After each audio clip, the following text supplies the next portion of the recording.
Hey, everybody. Welcome back to the Better Workdays podcast. I am your host, Andy Morrison from Real Custom Training here in Putnam, Connecticut. And this is the podcast that gives you free, fast, and actionable advice on how to use leadership skills to create better workdays. Now, those better workdays, they could be just for you. They could be for other people in your work life. What you will find is if you set about trying to create better workdays for yourself, chances are you're going to create better workdays for the people around you, and vice versa. If you try to create better workdays for the people around you, you will likely, very likely, end up experiencing better workdays yourself.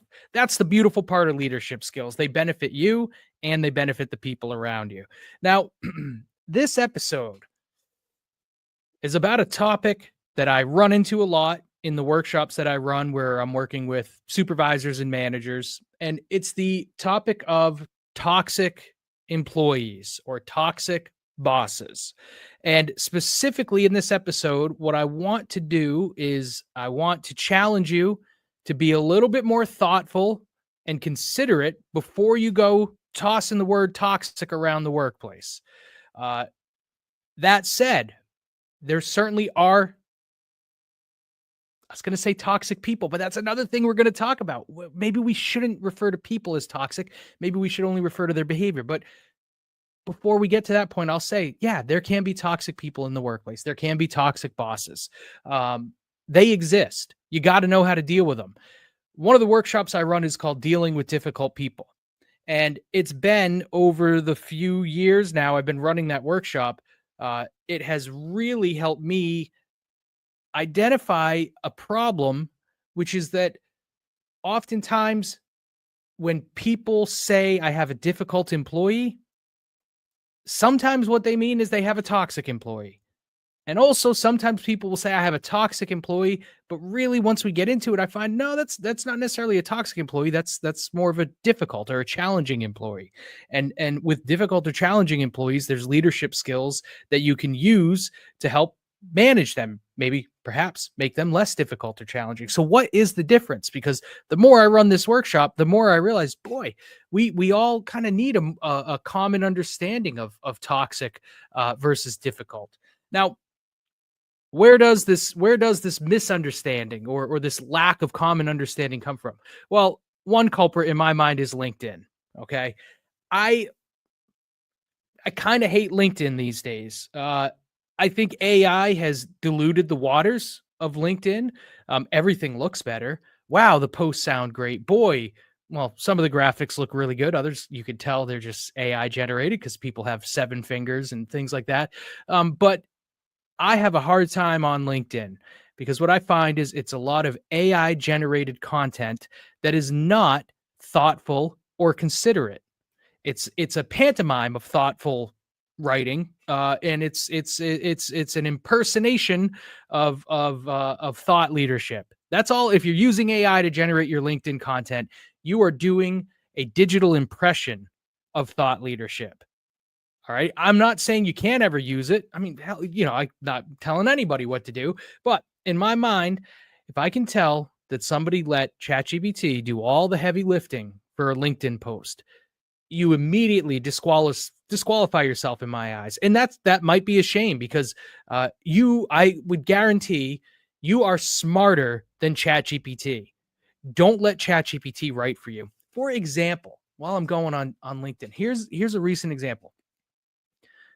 Somebody, I don't want to call people out by name because they're all well-intentioned, but somebody had a post that said, here's 5 lessons sales leaders can draw from the movie Sinners. Now, if you're a fan of Better Workdays, I love movies and I love drawing leadership lessons from them. So that post caught my attention. I said, oh, I want to check this out. I haven't seen Sinners yet, but I'm interested in this. And it was clearly ChatGPT because there was nothing of substance in it that made it clear that this individual had seen that movie. Anybody could have written it, almost as if they were just given a general prompt to tie Sinners into sales leadership. Generic conclusions that really had nothing to do with that specific movie. And that to me is the type of thing when I see that and I just think, what is the point? Like, why even do that? Go see the movie and actually tell me what you think about it. I would love to know what you think about the movie, not what ChatGPT thinks people want to hear you say about that movie. Be genuine about it. If you're going to do this type of stuff where we're talking about empathy, we're talking about leading people, we're talking about issues of the mind and the heart, and you cannot let ChatGPT do the heavy lifting for you. Do not let it do the intellectual heavy lifting for you. Do it yourself. And then if ChatGPT is a tool you use to clean it up, then great. But I'd rather read a sloppy post that's real and authentic than a perfectly polished post from ChatGPT. Now, one of the things that I see on LinkedIn that I think oftentimes is AI generated because there's just a lack of thoughtfulness behind it is this word toxic. I see the word toxic get thrown around on LinkedIn like nobody's business. And what I find when I look at it is I'll see posts that say things like toxic bosses micromanage employees. Toxic bosses don't seek your feedback. Toxic bosses don't act on feedback when they get it. Could that be the behavior of a toxic boss? Sure. Could that also be the behavior of a really well-intentioned boss who maybe has a skill or a knowledge gap? Maybe that boss is micromanaging because they simply don't know any other way to get the results that they are responsible for getting from their team. Maybe it's a skill gap or a knowledge gap. Maybe they're not seeking feedback because they're insecure and they could use some training and development to make them more confident where they can seek out feedback from their team. And if it's negative or critical, they're not going to crumble. Again, my point is you can be well-intentioned as a leader and be ineffective. And I would never, ever try to label an ineffective leader as a toxic leader, even if their behavior perhaps mirrors that of a toxic boss. So it raises the question, well, how do you know the difference? How do you know if it's a well-intentioned person with a skill gap or if it is indeed a toxic boss? What's the difference? That's what we're going to look at in today's Better Workdays. I'm going to try to break down for you, as I've done for my students, how do we differentiate from difficult bosses or employees to toxic bosses or employees? How do we do that? That's what we're going to talk about today. I'm going to give you some definitions to consider, and then I'm going to give you a tool that you can use to plot your employees, your difficult boss or your difficult employee. And it's a matrix we're going to use so that you can place them on it and really help you wrap your head around whether or not they are a difficult or challenging person who needs more leadership from you, or if they truly are behaving in a toxic way and therefore need to be dealt with in a different way than you would with your other employees. That's what we're going to do on Better Workdays. Thank you for letting me rant a little bit about LinkedIn because it drives me crazy. It drives me crazy. It's ruined LinkedIn. Just ruined it for me. I have a hard time on LinkedIn these days. And not to be too judgmental, like if you are using AI to write your posts, I mean, I get it. It's easy, right? But that's really the only benefit of it is that it's easier. And like I said, when we're talking about leadership development and managing people, I think we owe it to ourselves and each other to put more work into it. Don't let AI do the heavy lifting. I mean, ChatGPT has created if you want to be an intellectual snake oil salesman, you are living in the golden age, my friend. God bless you. Use ChatGPT all you want because it can make you sound like you know what you're talking about on any topic. And you may crumble under scrutiny. You may not be able to have a conversation about it. Or if someone actually looks at your post critically, they might conclude, wow, there is nothing of substance here. But hey, I look at the likes. You'll get plenty of likes on LinkedIn. You'll get plenty of likes if you're an intellectual snake oil salesman or saleswoman or snake oil salesperson, right? It's 2025. Anyway, here we go. How do you know if somebody's being difficult or being toxic? First, let me say this.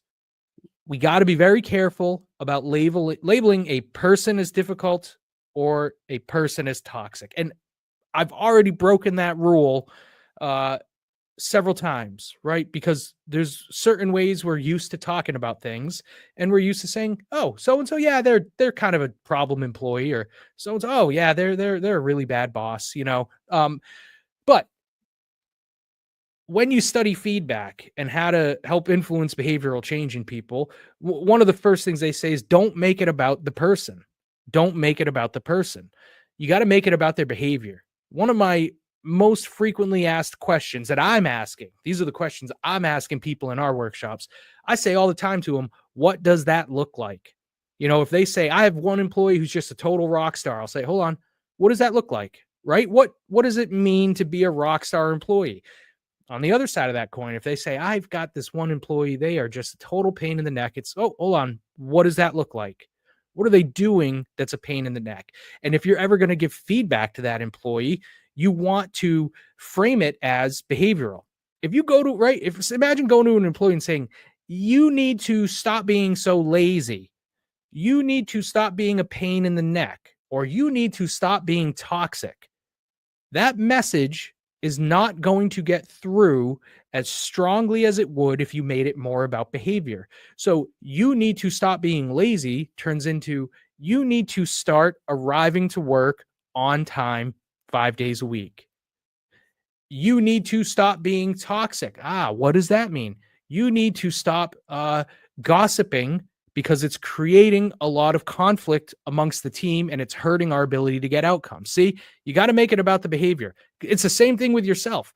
If you're telling yourself, I got to quit being so lazy, that's a tall mountain to climb. You're talking about changing a personality trait as opposed to, all right, when I say lazy, what does that look like? What's the behavior I'm not happy with that I consider lazy? Can I look at it as tackling that behavior, one step at a time? And might that be an easier thing to undertake than trying to change your personality? So your feedback to yourself and your feedback to your employees should really focus on behavior and not personality traits. And when you're talking to someone else, you tell someone, hey, quit being lazy. Chances are they probably don't consider themselves lazy. So as soon as you put it that way, the guard goes up, the defense goes up, and all of a sudden you're engaged in a conflict rather than a conversation. And if your goal is to get them to actually address that behavior and behave differently, well, then you have shot yourself in the foot by presenting it as something about them as a person rather than about their behavior as a professional. And what I see, when I see toxic get thrown around kind of willy-nilly, if someone's using the word toxic when really I think they're describing a difficult behavior in somebody, let me ask you this, right? Do you have any empathy for toxic things in the world? If you find out there's black mold in your ceiling and in your walls, do you have a lot of empathy for that mold? Oh, it's just trying to make its way in the world just like I am. No, because it's poisoning you. You say, we got to get this black mold out of here. Nuclear waste, rat poison, the many things in the world that are toxic and poisoning us. You don't extend them empathy. Why? Because they're trying to get you. They're trying to kill you. Don't extend it empathy. Just deal with it. Same thing with toxic behavior in the workplace. You're not going to extend empathy to an employee or a boss that in your mind you have labeled toxic. Why would you? Exactly right. We don't extend empathy to toxic things, nor should we. So when I look on LinkedIn and I see the word toxic getting thrown around without a lot of thought and without a lot of consideration behind it, I think to myself, wow, we are really creating a culture where we're not going to extend empathy and grace to each other if we are too quick to label difficult or challenging behavior as toxic. And as you know, if you really want to try to get someone to change their behavior, it's going to require a lot of empathy. But if you just start thinking about toxic, if anybody you have a problem with in the workplace or anyone who's challenging or difficult is toxic in your mind, you're going to have a hard time extending them any empathy, and you're not going to be able to make any change with them. So keep that in mind. It's very important to be able to differentiate whether someone's truly toxic. And again, see, I said whether someone is truly toxic, but I should say whether someone's behavior is truly toxic or whether it's difficult. So the slide I have up for you, all right, for those of you who aren't watching, allow me to paint you a picture of this information I'm sharing. Simple slide that I share in our workshop, difficult versus toxic. Difficult behavior involves actions or attitudes that make specific interactions more challenging than they need to be. Okay, one example could be oftentimes people, when we talk about difficult employees they have, there's always a complainer in the group, a Debbie Downer. Fun fact, Saturday Night Live invented the term Debbie Downer, which is remarkable because that was not that long ago. I thought that term had been around a lot longer. So if you've got a Debbie or a Donald Downer on your team, and, maybe every time you're rolling out an idea or something, you've always got to deal with, okay, here they come. Here comes the negativity. Okay, we got to work through this. And now we're back on track, right? And you kind of might say, I wish I could get through one team meeting without them trying to drag the whole thing down. That could be a difficult behavior. Toxic behavior involves intentional. That's key. That is key. It's got to be intentional. Intentional actions or even inactions or attitudes that negatively affect the entire team and the work environment. So that's where you've got to know, all right, my Debbie Downer or my Donald Downer, is it intentional? I don't know. Is it intentional when we complain? I guess in a way, but we also, right, you got to leave room for people get stuck in their patterns of behavior to the point where it's almost reflexive and subconscious. So, maybe it's edging up on intentional, but they might not even be aware of how often they do it. Is it negatively affecting the entire team? If the entire team kind of knows, oh, that's Donald, he's the down, he's the Eeyore in the group, and he's always going to be the one who raises complaints. But you know what? Donald Downer, I don't know, maybe 25% of the time is actually worth listening to. And we've all learned to keep an ear open, let Donald get it out, and find that 25% of the time where what Donald's saying is really valid and Donald's not just complaining. Okay? That's when I would say, well, then it's not toxic. The team has found a way to live with it and leverage it in order to help achieve what the team is trying to achieve. However, if Donald or Debbie Downer, if you notice that morale on the team is low because their complaining is so incessant, or projects can't get moving because they will not cease the complaining. If you notice younger, newer employees starting to mirror that behavior, that's where that term toxic might be more appropriate. Because again, what's toxic stuff? It's poisonous. It's going to hurt the team and hurt the organization, hurt the work environment. So that's something you can keep in mind to help distinguish them is, all right, is it difficult or is it toxic? And a key thing, like I said, with toxic is that it's intentional. So if you go and talk to Debbie Downer or Donald Downer about the complaining and the effect it's having, they might say, I wasn't even really aware that I do it that often.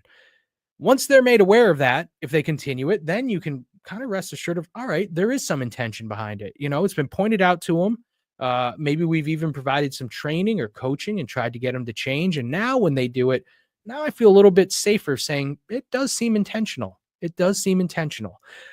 The other thing that you have to remember with difficult and toxic behavior is the term good faith. All right.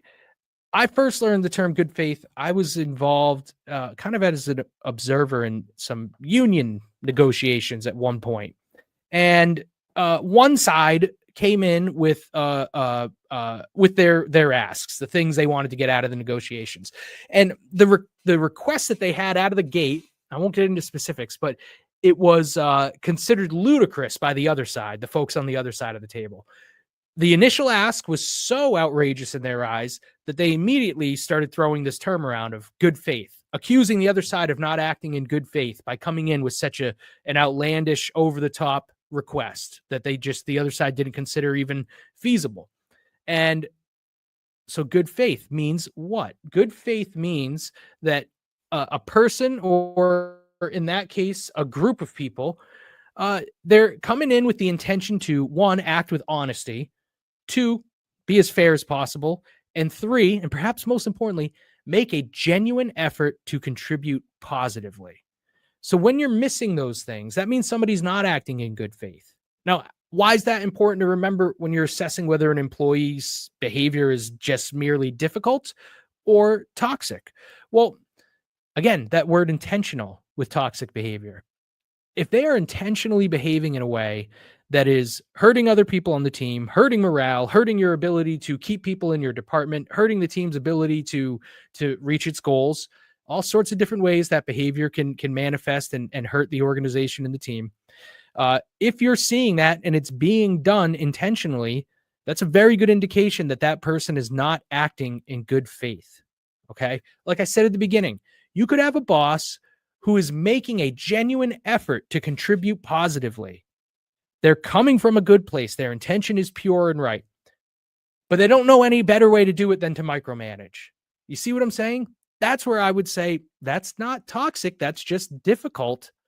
I know it's difficult to have a micromanaging boss, but I wouldn't throw the label toxic out too quickly, because from boss to boss, the intention behind it, whether they are indeed acting in good faith, is going to vary.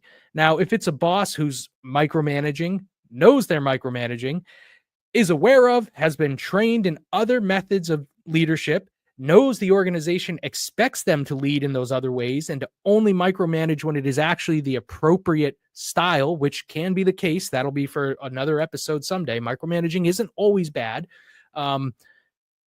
If they know all those things and they still choose to micromanage the hell out of every employee under them, then that's a good indication that they are not acting in good faith. They're making an intentional choice to continue utilizing the behavioral method that has proven toxic, that is having a really bad effect on the team, the people around them, and the atmosphere, and the ability to reach goals.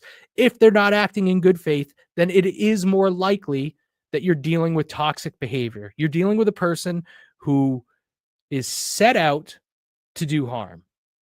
That's a good definition for toxic. Are they setting out to intentionally do harm? If not, if they are coming from a place of good intention, they are acting in good faith, then again, like I said, they could be ineffective and they need to work on that. But it doesn't make them toxic. It doesn't make them toxic. If they're coming from the right place, making a real genuine effort to contribute positively, don't label them toxic. Because if you label them toxic, right? Let's say you're the micromanaging boss and it's just because you're new, you don't know any other way, you've never had a boss who didn't micromanage you, you're doing your best to be a good boss, but all of a sudden you realize they're calling me toxic. How does that feel? Now, when they come to you and say, can you try a different way? You're thinking, well, I don't know, I'm toxic. I guess I'm just not cut out for this. Like if I'm a toxic boss, right?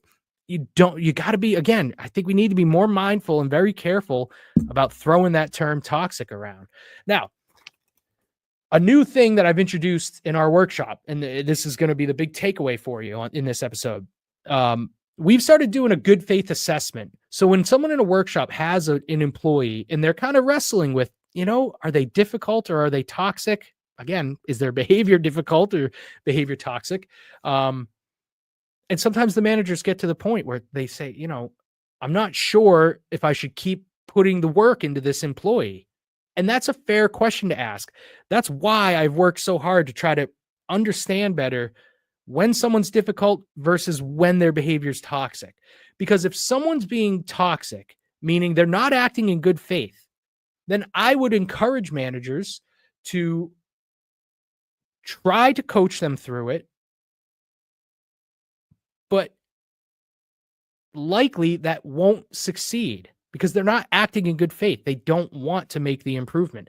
And if that's the case, then it's unfair, unreasonable, and simply not good business sense to keep asking a manager to continue investing coaching, mentoring, training, to continue investing time and energy into that employee. That is not the way to go about it if that person is committed to acting in bad faith rather than good faith. It's not going to work out for anybody. So really important to be able to know the difference. So here's what I got for you. I got 5 questions to ask when you're trying to determine if an employee is acting in good faith. And here's the 5 questions. Number 1, and I want you, if you've got a problem employee in mind, all right, someone you're not sure if they're being difficult or if they're being toxic, ask yourself these 5 questions and just consider generally, right? I know there's going to be exceptions, situational exceptions.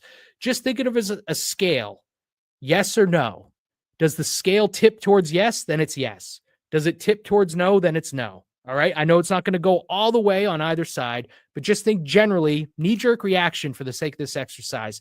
Do you say yes or no to these questions about your troubling employee? 1, does the employee generally try to meet expectations and contribute positively to their role? 2, when problems arise, does the employee make an effort to resolve them constructively? 3, does the employee take responsibility for their actions rather than blaming others? 4, is the employee open to feedback and willing to make changes when needed? And 5, does the employee respect workplace boundaries and respond to clear expectations?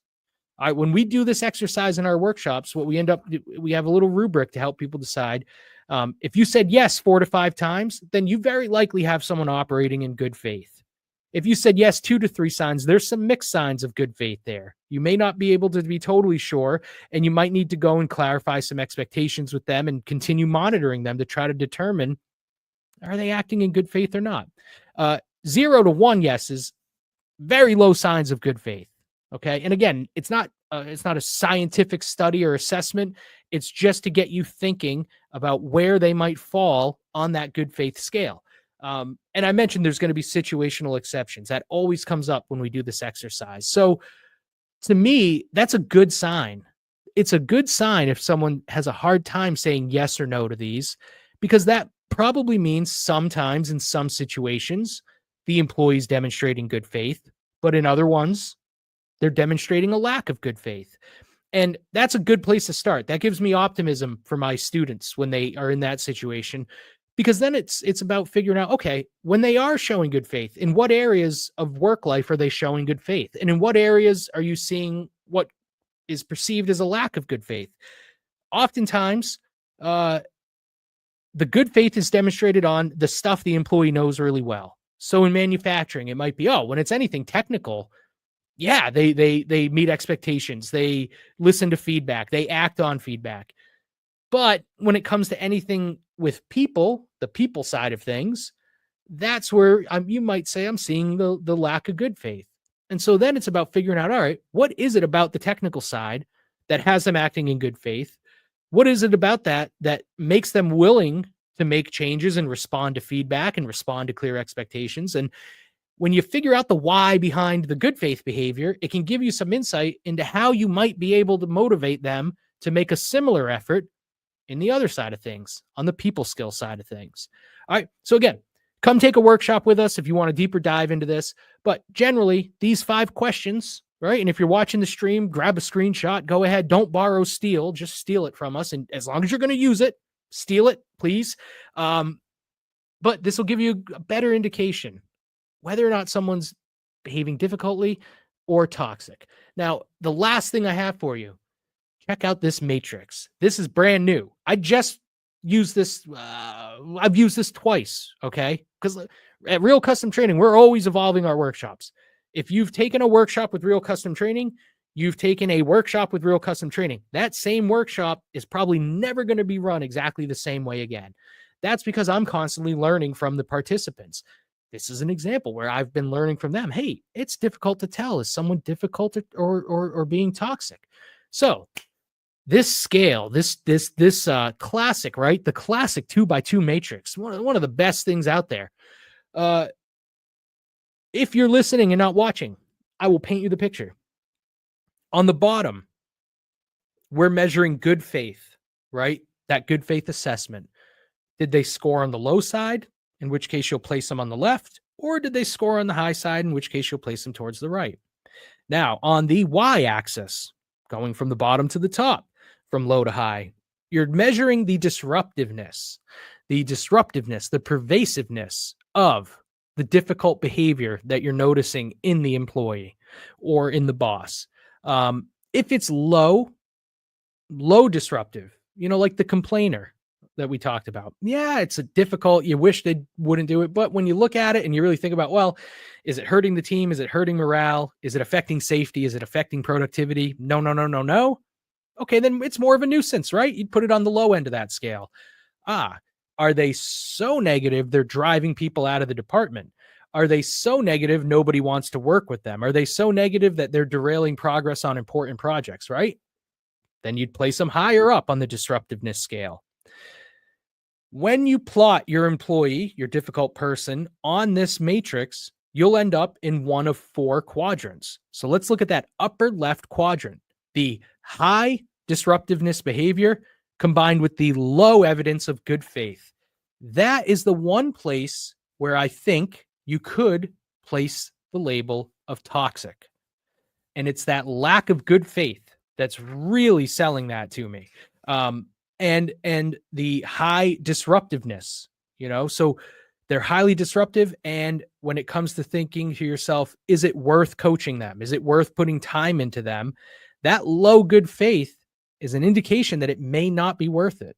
It may not be worth it. So high disruptiveness, low good faith, that's the one place where I would say you can likely throw that word toxic out there, because it's hurting the organization and it's hurting the good employees who are acting in good faith and doing their best.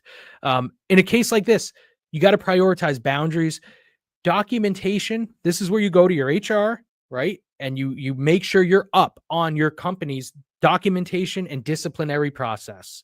And that's what you want to follow if you're dealing with someone who's truly behaving in a toxic way in the workplace. And then you want to escalate that process, but seek guidance. Get your boss and get HR on the phone on the same page with you. If you have an employee that you make a good faith assessment of, and on this matrix, you place them in that toxic grid, I would go to your manager and HR, raise those concerns, and get guidance from them on how to best proceed in accordance with the company policies and expectations. To the right of that quadrant, now we're in the high disruptive zone, but there's high good faith, which is kind of, I never quite know what a paradox is. That might be paradoxical or oxymoronic or ironic. I'll go listen to the Alanis Morissette song, and maybe that'll clarify things for me. But you might have times where someone's acting in good faith, but they are being highly disruptive. That's difficult, but highly manageable, right? That's where I labeled that zone the structured coaching zone. That's where you want to have some structure there, maybe some documentation, maybe not as formal as the disciplinary process requires, but emailing yourself, keeping notes, keeping the, driving accountability with the employee of emails saying, hey, just to confirm, we talked about this on this date and you said you'd take these steps to address it. You want to structure it because of how disruptive the behavior is, but you can rest assured that coaching, leaning into the relationship with the employee, will likely have a good result because they have demonstrated such high levels of good faith before. Okay, so if you're dealing with someone in that second quadrant, high good faith, high disruptive behavior, watch your back, document things. But if the person has really demonstrated such good faith, high good faith in the past, chances are you're going to be able to get through to them and get them to work on whatever that disruptive behavior is. The next quadrant, right? Bottom left corner, quadrant 3, low good faith, low disruptiveness. That's where that complainer might come in. Sometimes with people like this, or behavior like this is a time where I think here's one thing I've learned from everybody that takes workshops with me is you're going to have people that live in this zone, right? The curmudgeons, the office, like I said, the office Eeyore, maybe, the complainer who just is kind of always negative, but they're not really dragging the ship down. And they're not really disrupting things. Like, they're getting their job done. They're not keeping anyone else from getting their job done. So that's a case where, it's difficult behavior. Certainly, you might find yourself just living with it. You might find yourself setting higher expectations for them. And you also definitely want to keep an eye on them. You want to make sure, don't take it for granted that behavior is low on the disruptive scale. Don't take that for granted, because once it creeps up, if they start kind of infecting other people, if other people start complaining like they're always complaining, or if you notice morale or support for a project starts suffering and you think that it might be their behavior influencing that, keep an eye on it, and they may be moving up or into a different zone, and you want to respond accordingly. And then the last quadrant for you, the coaching quadrant, high good faith, low disruptive behavior, should be relatively easy to deal with through coaching of the employee. You go to them, it's a manageable challenge. And again, you can lean into the relationship with the employee. Anytime you've got an employee operating in good faith, well, then they want to make a positive contribution. You know what they want. When you're trying to motivate someone, when you're trying to get someone to consider a new way of doing things, you always need to know what they want. So when you have an employee that is demonstrating good faith across the board, not only good faith, but high levels of good faith, then you've already got half the battle done, because you know what they want, right? It's the toxic behavior people behaving toxically. See, I caught myself that time. Or the quadrant 3 folks, sometimes that's the conundrum. You don't know what they want. And how can you get them to change their behavior if you don't know what they want? Because what they want answers the question, what's in it for them? No one does anything. Nobody does anything if they don't see what's in it for them. So anytime, I sometimes feel bad for managers out there who get asked, hey, motivate your people. That's a tall task because you got to really get inside each person's head and know, what do they want? What do they want out of this situation? But with your folks with high good faith, you already know. You know they want to make a positive contribution. You just have to remind them of that and help show them that the behavior on this disruptiveness scale is hurting their ability to make that positive contribution. You can lean into the relationship with folks in quadrants 2 and quadrant 4. Quadrant 3, it's harder to know. It's like I said, keep an eye on the behavior, make sure they don't creep up into quadrant 1. And then with folks that you really feel land in quadrant 1, get HR, get your manager. I never want to be too quick to say, cut someone off, stop trying to lead them, right? But some people, especially when they have that low good faith and they are intentionally out to hurt or sabotage, or perhaps they've got their, perhaps the end game for them is litigation or getting fired so they can collect benefit, all sorts of reasons it may not be worth leaning into the relationship like you would with the people that you've placed in the other quadrant. And after you do an exercise like this too, always, do it again the next day. Challenge yourself. Be open to being wrong.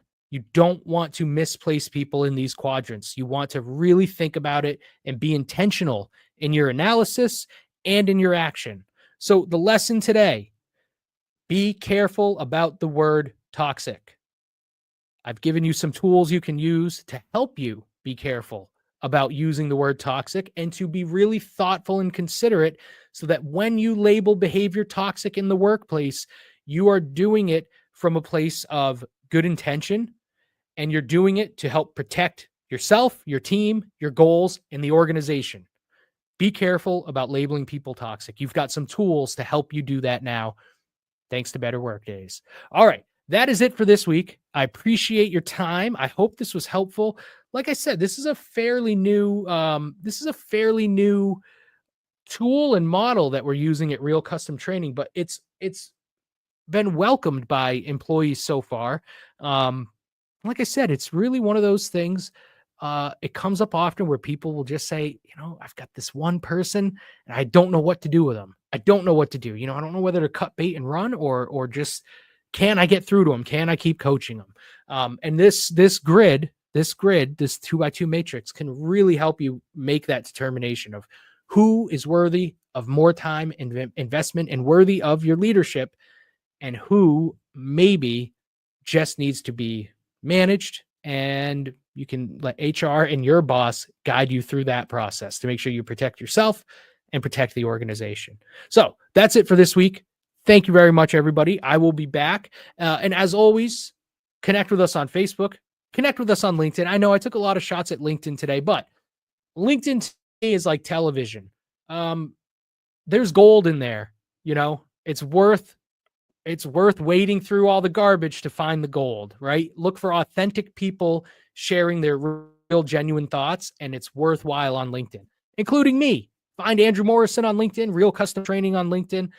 We'll be sharing a graphic of this grid. If you're interested in any of the materials, contact me. I'll hook you up. Like I said, don't borrow, steal. Just steal this stuff. I'll even help you steal it from us, as long as you're going to use it to create better work days for yourself and other people.